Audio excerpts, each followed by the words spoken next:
नमस्कार। आज की हमारी ये परिचर्चा विधि शिक्षा और मातृभाषा विषय पर है।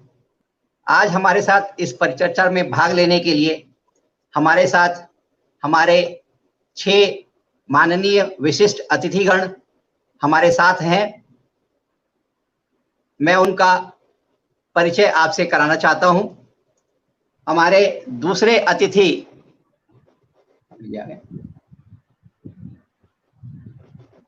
श्री अभय वर्मा जी हैं।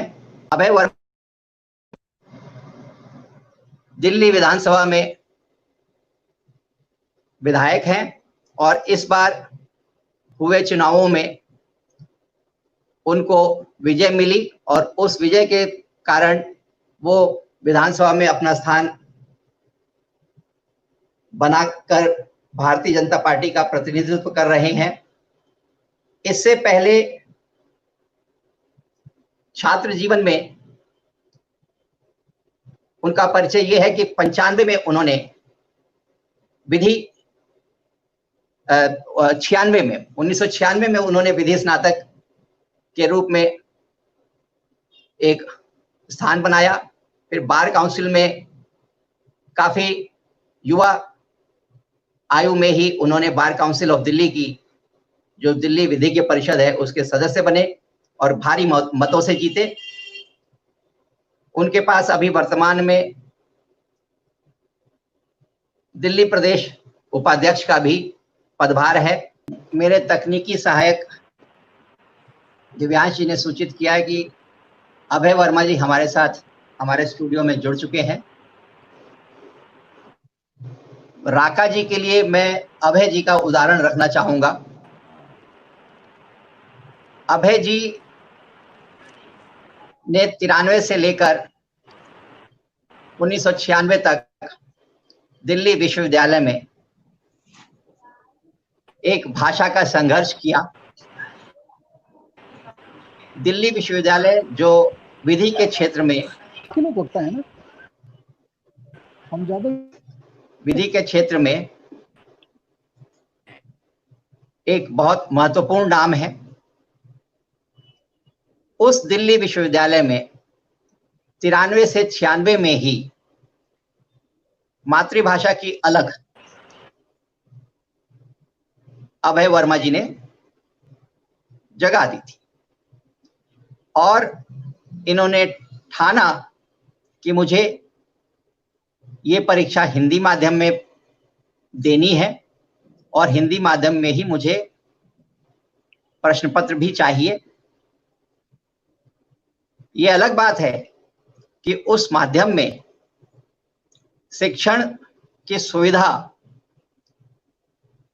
महाविद्यालय की तरफ से उपलब्ध नहीं थी, लेकिन क्योंकि ये मातृभाषा में ही उसी माध्यम से पढ़ रहे थे तो इन्होंने उस विषय को लेकर के विश्वविद्यालय में और महाविद्यालय के प्राचार्य से बात की, चर्चा हुई, एक छोटा सा आंदोलन भी करना पड़ा। तो जहां तक ये बात है कि जो मातृभाषा में पढ़ेगा वो कुंठा में रहेगा, शायद हम लोगों को उस बात पर भी विचार करना पड़ेगा। ज्वलंत उदाहरण अभय वर्मा जी हैं।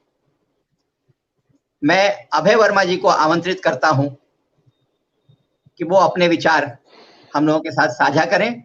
रजनीश जी, मुझे लगता है कि आपने रजनीश जी का वक्तव्य और राका जी का वक्तव्य और साथ साथ के राय साहब की बात भी आपने सुनी है, क्योंकि आप प्रयास कर रहे थे, तकनीकी खामी की वजह से शायद हम लोग नहीं जुड़ पा रहे थे।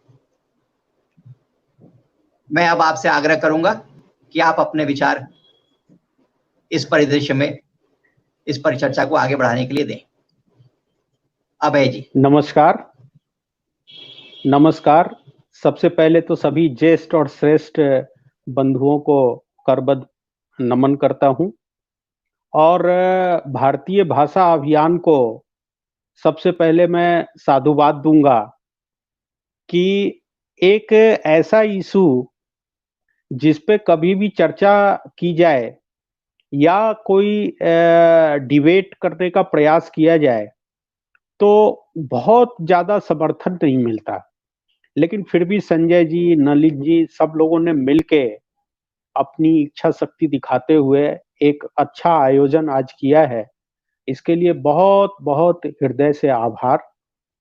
और जैसा कि आप संजय जी मेरे बारे में बता रहे थे कि लॉ फैकल्टी में हमने एक आंदोलन चलाया और हिंदी के माध्यम से परीक्षा देकर एलएलबी की पढ़ाई पूरी की।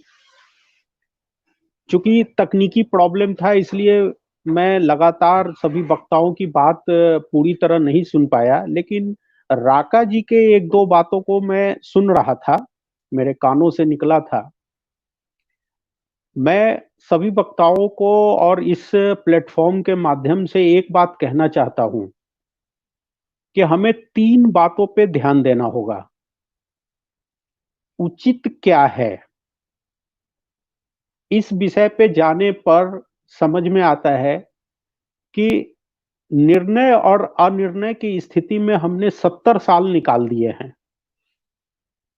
क्या ये उचित है कि एक ही भाषा के माध्यम से पूरे देश में न्याय व्यवस्था चलाई जाए? क्या ये उचित है कि जो मोटी-मोटी ये किताबें हैं, जो सिर्फ और सिर्फ अंग्रेजी भाषा में उपलब्ध है और जिस प्रकार के वेशभूषा में हम कोर्ट जाते हैं और ऐसे लगता है कि बस यहाँ आने के लिए यही पहन के आना होगा और इसी डेकोरम में कोर्ट में पेश होना होगा, क्या इस देश के लिए उचित है? जब तक हम इस पे चिंतन नहीं करेंगे, जब तक इस पर हम मनन नहीं करेंगे, हम किसी एक दिशा के तरफ नहीं जा सकते। दूसरी बात, क्या हम स्वतंत्र होने के बाद न्याय व्यवस्था देश को स्वतंत्रता के रूप में दे पाए हैं? ये भी एक सोचने का विषय है। और तीसरी बात, हमारी इच्छा शक्ति क्या है? क्या जो अंग्रेज हमें दे गए, जो सिस्टम समझा गए, क्या उसी को परिवर्तित करने की जरूरत है या उसी लाइन को अंग्रेजी से हिंदी में ले जाने की जरूरत है? क्या अंग्रेज के जमाने से पहले इस देश में न्याय नहीं होता था? क्या प्राचीन भारत में न्याय व्यवस्थाएं नहीं थी? ये सारी चीजें हमें देखना होगा, पढ़ना होगा, समझना होगा। जब जब हम कोशिश करेंगे, जैसे कि राका जी कह रही थी, ट्रांसलेट होना चाहिए, बच्चों में उत्साहवर्धन नहीं, इसकी आवश्यकता नहीं है, इच्छा शक्ति पहले लानी होगी। हम अगर इस व्यवस्था, जिस व्यवस्था के आधार पे आज न्याय दे रहे हैं, अगर इस व्यवस्था को लेके चलेंगे और इसमें हिंदी या भारतीय भाषा को मिक्स करने का प्रयास करेंगे तो हम कभी कामयाब नहीं होंगे। आमूल चूल परिवर्तन की आवश्यकता है। क्या है कि आजाद होने के बाद हमने इस दिशा में कोई भी प्रभावकारी कदम नहीं उठाए, जिसका परिणाम आज भारत की जनता भुगत रही है। अगर व्यवसाय के रूप में लें तो कुछ तथाकथित लोगों के हाथ में ये व्यवसाय है और वही जज बनते हैं, उन्हीं के बेटा बड़े वकील बनते हैं, उनके बेटा फिर वकील बनते हैं, उनके बेटा फिर वकील बनते हैं। कुछ तथाकथित लोगों के मुट्ठी में ये सारा खेल फंसा हुआ है और जब भी हम कोशिश करते हैं इस समस्या का निदान, तो सबसे पहले हमारे सामने Supreme Court, Bar Council of India, High Court आ जाता है और उसमें वही लोग बैठे हैं जो क्रमबद्ध पिछले कई वर्षों से इस पूरे प्रोफेशन को कैप्चर करके अपना संसाधन बना रहे हैं और चला रहे हैं। हो सकता है मेरी बात ठीक नहीं लग रही हो, लेकिन मैं इतना ही कहना चाहता हूं कि हमें अपने अंदर एक इच्छा शक्ति जागृत करनी होगी और एक समय में ही ये सारा सिस्टम बदल सकता है। राजनीति की बात आई है, होता है ना राजनीति, जब हम कहते हैं हिंदी भाषा को लागू करो तो तमिलनाडु से अलग आवाज उठाई जाती है, कर्नाटका से अलग आवाज उठाई जाती है, केरला से अलग आवाज उठाई जाती है। लेकिन उन तीनों राज्य या अन्य भारतीय भाषाओं के लोगों से बात करो तो मर्म उनका और हिंदी भाषियों का मर्म एक ही है कि कानून क्या निर्णय देता है मुझे नहीं पता चलता। मेरा वकील कोर्ट में जाके क्या मेरे लिए बहस करता है ये मुझे नहीं पता चलता है। क्या मेरा जो प्रॉब्लम है वो मेरा वकील जज साहब को समझा पाया ये मुझे नहीं पता चलता है। ये प्रॉब्लम केरला के लोगों में भी है, तमिलनाडु के लोगों में भी है, हरियाणा के लोगों में भी है और बिहार के लोगों में भी है। अब इस मर्म को समझ के कोई निर्णय लेने वाला नहीं है। सब सोचते हैं चल रहा है चलने दो, कोई बात नहीं आगे देखेंगे। 70 साल से एक ही बात बताया जा रहा है, किताबों को ट्रांसलेट कर लो, थोड़ा बहुत हिंदी भाषियों को मौका दे दो। अंग्रेजी जो पढ़ के आता है वो बड़ा इंटेलिजेंट होता है, बहुत आगे जाता है। मैंने तो अंग्रेजी शब्द का त्याग किया, लेकिन आज मैं बार काउंसिल ऑफ दिल्ली में नंबर 1 पे जीत के आया था। मुझे लगता है कि इच्छा शक्ति हो तो सब कुछ किया जा सकता है, लेकिन निर्णय कौन लेगा? निर्णय एक व्यक्ति नहीं ले सकता, निर्णय सबको लेना होगा। और निर्णय इस बात को ध्यान में रख के लेना होगा कि क्या हम स्वतंत्र होने के बाद भारत के लोगों को न्याय व्यवस्था ठीक से दे पाए क्या? अगर आपको लगता है कि अंग्रेजी के माध्यम से हाई कोर्ट और सुप्रीम कोर्ट की जो व्यवस्थाएं चल रही है उससे न्याय मिल रहा है तो मैं संतुष्ट हूं। आप अपने आत्मा पे हाथ रख के सोचिए कि उस गरीब का क्या होता है जब वो कोर्ट में आता है और वो अपना हाथ काट देता है, साइन करके वकालतनामा दे देता है, और फिर वो वकील साहब जाते हैं, वो सीनियर वकील इंगेज करते हैं और सीनियर वकील साहब एक उस व्यक्ति का निर्णय कर देते हैं जो कभी अपने क्लाइंट से मिलते ही नहीं है। जूनियर वकील का काम है क्लाइंट से मिलना, फीस कलेक्ट करना जूनियर वकील का काम है। क्या ये व्यवस्थाएं हमारे देश को न्याय दिलवा रही है? बहुत जरूरत है इस विषय पे सोचने का। लोग कहते हैं ना, अंग्रेज चले गए लेकिन अंग्रेजी नहीं गया। बहुत सरकारों ने बहुत प्रयास किया है, मैं तो अब जनप्रतिनिधि हूं इसलिए मुझे लगता है, लेकिन जो एक टोली बैठी है जो बार बार कहती है कि इसको धीरे धीरे हम लागू करेंगे, अरे भैया 70 साल हो गए, आप कुछ मत करो, आप एक काम कर दो, क्लाइंट भी वकील के साथ खड़ा होकर अपने शब्दों में बहस करेगा और जज उसको उत्साहित करने लगे, बहुत चीजें ठीक हो जाएगी। आप सिर्फ इतना कर दो कि भाई कोर्ट में आके कोई भी व्यक्ति अपने किसी भी भाषा में कुछ भी कह सकता है, मजाक का पात्र नहीं बनेगा वो कोर्ट में। बस इतना तय कर दो, मुझे लगता है कि बहुत कुछ इस देश में ठीक हो जाएगा।